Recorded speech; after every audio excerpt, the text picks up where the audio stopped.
ভারতে অনুষ্ঠিত হতে যাওয়া বিশ্বকাপে বাংলাদেশের খেলার নিশ্চয়তা নাই বললেই চলে। বাংলাদেশ সাফ জানিয়ে দিয়েছে, এমন নিরাপত্তা শঙ্কা মাথায় নিয়ে ক্রিকেটারদের ভারতে খেলতে পাঠানো হবে না। তারপরও শেষ আশার আলো আইসিসি। বল এখন পুরোপুরি তাদের কোর্টে। তবে এই আলাপের মাঝেই সামনে এসেছে লাভ লসের হিসেব নিকেশ। তবে বিসিবি কেবল এই ঘটনাকে অর্থের মানদণ্ডে মানতে নারাজ। দেশের ক্রিকেটের সর্বোচ্চ নিয়ন্ত্রক বলেছে, ক্রিকেটারদের নিরাপত্তা সবার আগে। তবে ভারতীয় গণমাধ্যম এনডিটিভি হাজির হয়েছে বাংলাদেশের লোকসানের এক খতিয়ান নিয়ে, যেখানে তারা বোঝাতে চাইছে বিশ্বকাপ না খেলে বড় ভুল করতে যাচ্ছে বাংলাদেশ। এনডিটিভির প্রতিবেদনে দাবি করা হয়েছে, টি-20 বিশ্বকাপ 2026 থেকে সরে দাঁড়ানোর সিদ্ধান্তের ফলে বাংলাদেশ ক্রিকেট বোর্ডের প্রায় 240 কোটি রুপির মতো আর্থিক ক্ষতি হতে পারে। টাকার হিসেবে যে সংখ্যাটা 300 কোটির কাছাকাছি। বাংলাদেশ ক্রিকেট বোর্ড আগেই আইসিসির কাছে আবেদন করেছিল তাদের নির্ধারিত ম্যাচগুলো ভারত থেকে শ্রীলঙ্কায় সরিয়ে নেওয়ার জন্য। এর পেছনে প্রধান কারণ হিসেবে দেখানো হয় নিরাপত্তাজনিত উদ্বেগ। তবে আইসিসি স্পষ্ট জানিয়ে দেয়, বিশ্বকাপের সূচিতে কোনো পরিবর্তন করা হবে না।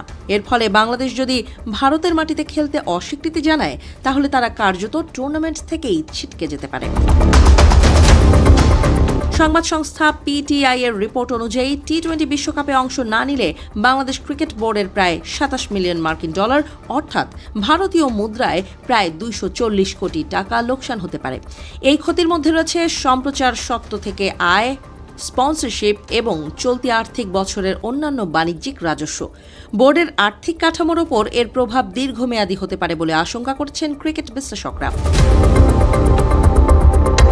আইসিসি বাংলাদেশকে সিদ্ধান্ত নেওয়ার জন্য একটি নির্দিষ্ট সময়সীমা বেঁধে দিয়েছিল। জানা গেছে, নির্ধারিত সময়ের মধ্যে চূড়ান্ত সিদ্ধান্ত জানাতে বলা হয় এবং বাংলাদেশ সরে দাঁড়ালে র্যাঙ্কিং অনুযায়ী স্কটল্যান্ডকে টুর্নামেন্টে অন্তর্ভুক্ত করা হতে পারে। এই পরিস্থিতিতে বাংলাদেশের ক্রীড়া উপদেষ্টা আসিফ নজরুল জাতীয় দলের খেলোয়াড়দের সঙ্গে বৈঠকের পর স্পষ্ট করে জানান, আইসিসির নিরাপত্তা মূল্যায়ন তাদের কাছে গ্রহণযোগ্য নয়। এক সংবাদ সম্মেলনে তিনি বলেন, ভারতের বর্তমান আঞ্চলিক ও রাজনৈতিক পরিস্থিতিতে খেলোয়াড়, সাপোর্ট স্টাফ, সাংবাদিক এবং দর্শকদের নিরাপত্তা নিশ্চিত করা সম্ভব নয় বলেই তাদের ধারণা। আসিফ নজরুল আরও জানান, এই সিদ্ধান্ত কোনো আবেগের ভিত্তিতে নেওয়া হয়নি।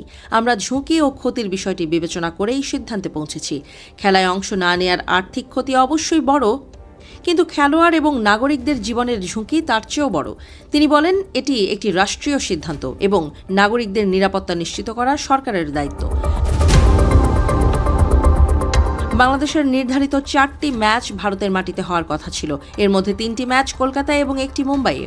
নিরাপত্তা নিয়ে উদ্বেগ আরও বেড়ে যায় যখন বিসিসিআই এর নির্দেশে বাংলাদেশের তারকা পেসার মুস্তাফিজুর রহমানকে আইপিএল থেকে হঠাৎ করেই বাদ দেওয়া হয়।